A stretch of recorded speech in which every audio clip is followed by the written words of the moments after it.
But yeah, this looked cool. Yeah, the Wild Robot set to walk through weekend with $20 million opening, and Megalopolis finally happens. I cannot wait for this to come out. I can't wait for it to. I'm so excited to see how this goes. More family films hitting cinemas this weekend with DreamWorks Animation Universal's featured take of Peter Brown's New York Times bestseller. Holy shit, that's a sentence. The Wild Robot. However, unlike Paramount, Hasbro's Transformers won last weekend. I've been hearing great things about this one too. I brought up an article about it last weekend. This one is mom, female leaning. Opening weekend at 3,900 is pegged at 20 million. That's around the average start for an animated major studio movie in September, and not that far from where we saw Transformers 1 last weekend with 24.6 million. Okay. Also keep in mind that it's original animation, and that's always a lower bar. Okay. Wild Robot will have the vast majority of premium screens. And that time, after that time, Lionsgate Megalopolis will have IMAX showtimes in key metropolitan locations. Okay. Overall, for Wild Robot, there's close to 900. Okay. We don't need to know this. Universal is very serious about Wild Robot as an Oscar contender and have been pushing it not only at CinemaCon, but with the human-sized robot what? At San Diego Comic-Con, voiced by Oscar winner Lupita Nyong'o, who plays the protagonist. Okay. Recently made the world. I didn't see anything about this movie. I didn't know it was coming out. I kind of wanted to. I was hoping that they might like link a trailer or something here. Let's see. YouTube. I just want to take a quick look at what it actually looks like. I like the design of the robot there. Wild Robot trailer.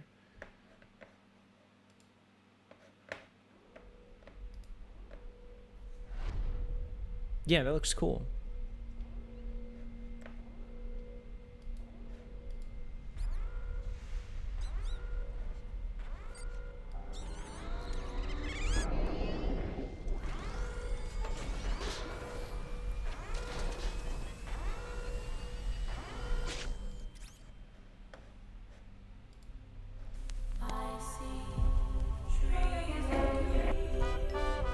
Whoops.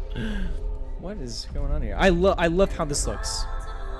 Yeah, I don't know. I just wanted to quickly kind of take a look and see what designs they were going for, but it's great. Like this looks so much. I don't know what you guys think, but I think this looks so much different than a lot of other Western animation that is kind of coming out here. I like how the textures are a little bit different. Not everything is so soft and round and bubbly and frenetically moving. It just even just this one thing looks so much more quieter, which excites me. Cool. I think I don't know when this movie started being produced, but I think we're gonna start seeing a lot more influence from Spider-Verse. That movie just like blew everything else out of the water. It made like watching. I've seen Spider-Verse so many times.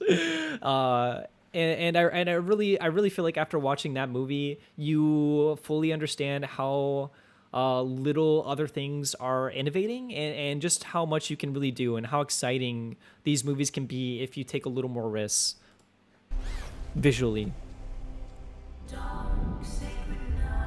Cool song too.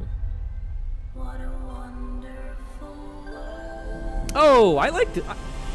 I liked How to Train Your Dragon. do you guys have any thoughts about it? I've seen the How to Train Your Dragon, like all of them, a couple of times. I don't know why, but sometimes like those movies like Shrek and How to Train Your Dragon, and even the Despicable Me movies, I generally really enjoy.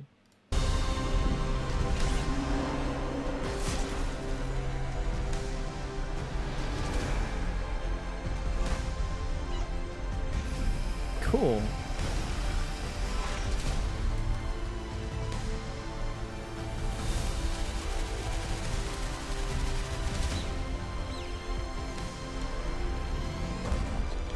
Okay.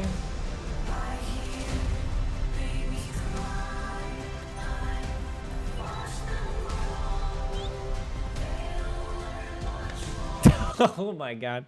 I'm sold. All right, I have acquired the movies. No. Good luck on your pilgrimage. Good luck on your quest there. I think that they're completely ridiculous. Tons of fun. Cool.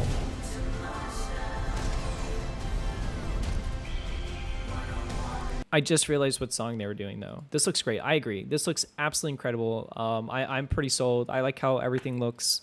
I wonder if there's even going to be any talking in this movie, right? I wonder if they're. I wonder like it's a fox. It's a fox and a robot.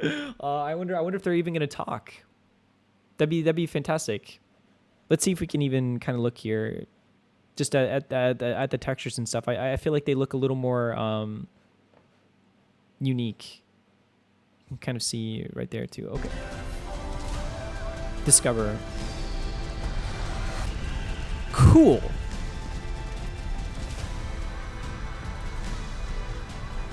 Sometimes to survive, we must become more than we were programmed to be. What? Wait, what is this about? I don't understand. The difference between you and me is I'm gonna watch all these in one day. Oh my god. I wish. The wild robots. That looks incredible. I have no idea what the hell that's about though. I'm sold though. I definitely want to check this out. The difference between I suppose that I could watch, TV shows and stuff during the workday, but I wouldn't even be able to give it as much attention as I do with a movie in the morning. I would be missing even more stuff. And that's really hard for me to get on board with. This I also thought was kind of interesting because my friend talks about this a lot. My friend who's a writer has been talking about this a lot. Book to movie adaptations coming out this year, where he's essentially of the viewpoint that because movies and theater, like the sound look between the robot who can't find the bird who must migrate just made me feel sad as fuck. I was so confused. Like, I really want to know how personable, like how much character are we going for here? Are they going to be talking, or are they just going to be making faces at each other? I think I'm going to be happy either way, but that was a lot of emotion from that bird. Scott, but yeah, so book to movie adaptations coming out this year. I'm fine with a movie with. I am too. Like the Red Turtle did just fine with me.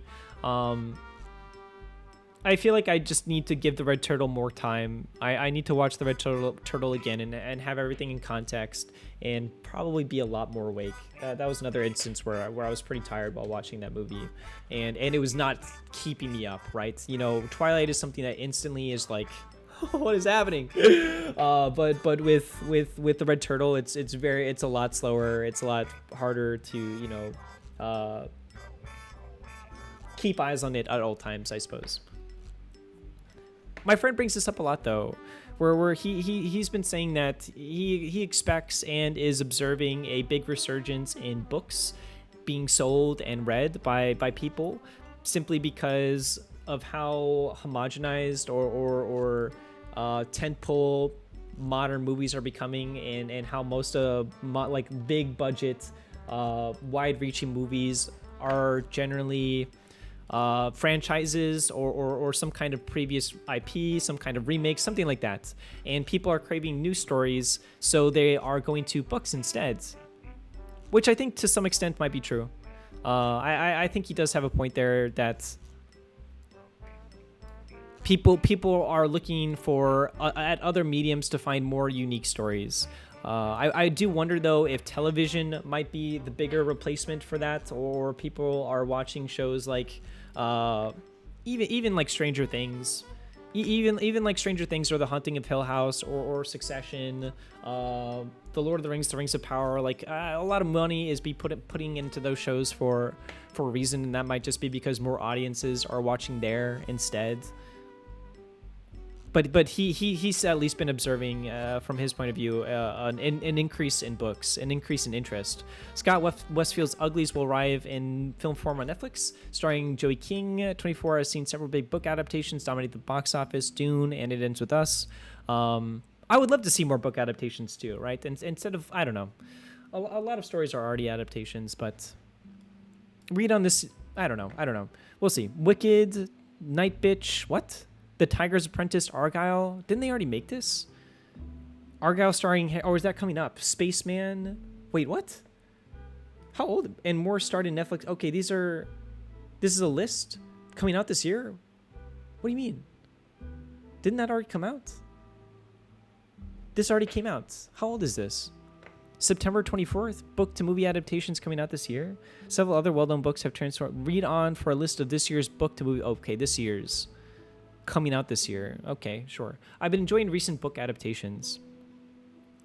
I just think it takes a lot of, at least some of the heavy lifting off of this, like the writers and the screenwriters to have to start from square one. Having an outline that people already like goes a long way, and if you can, like Dune is a great example, if you can bring quality and just really what's the word, I think quality is the right word there, to it, then it's a lot, like you can focus more on those other parts of movie making.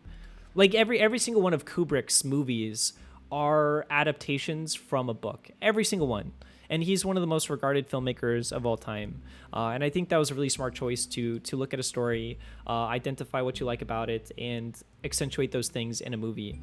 Sandman, Queen's Gambit, Handmaid's Tale, yeah, One Life, Ministry. So this is everything that came out this year. Like, as we can see, there's a lot of them. I did just want to briefly bring up my friend's point there. And then it's already noon. It's already noon. Fuck it. And then I can't believe I can't believe this movie came out. I hadn't heard like anything about it. And I'm a big fan of Transformers. I don't know how I feel about these designs though. I feel like they look a bit too 10 and under. Right, and not even like 10 and under, but just like not even, it feels like it looks like it was made for babies. You know, I brought this up too just as like an example, because I was a kid when I got into Transformers, and this is the kind of shit that I fell in love with, right? This just looks so badass to me. I read a lot of these comics.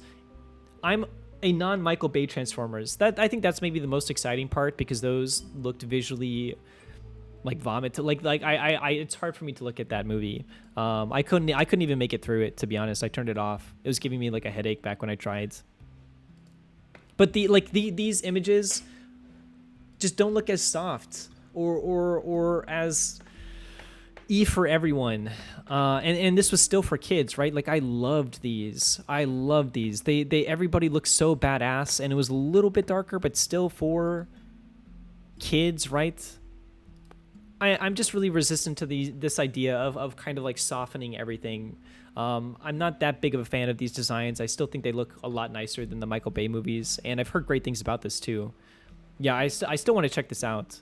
I'm still dreaming of a movie that hits closer to this design though, you know. That's all. Transformers was created to sell toys though. I like that they look like toys. Yeah, they were, and their character designs are just so appealing. Why am I typing so bad? I think that they have really distinct character designs, like Optimus Prime.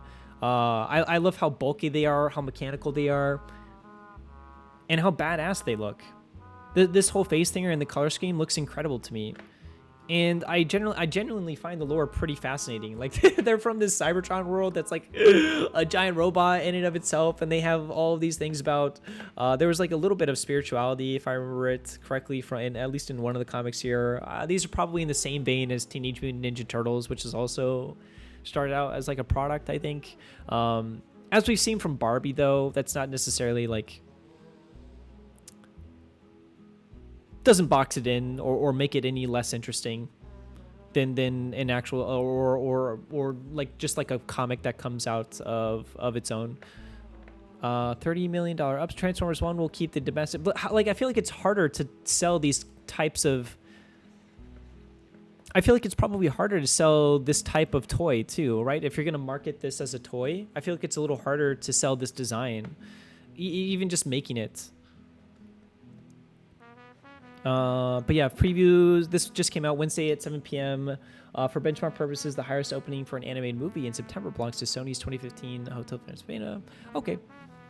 Yep, I'm excited to see this though. It doesn't look like there's anything to the substance body horror swap. I did want to check that out. Of course. Okay. Yeah. I'm glad this one's doing well though. It seems to be doing really well. It seems to be getting good reviews. I'm excited to look more into it. Hopefully I like it. I don't think it's going to be anything exceptional, but I did want to check it out. But yeah.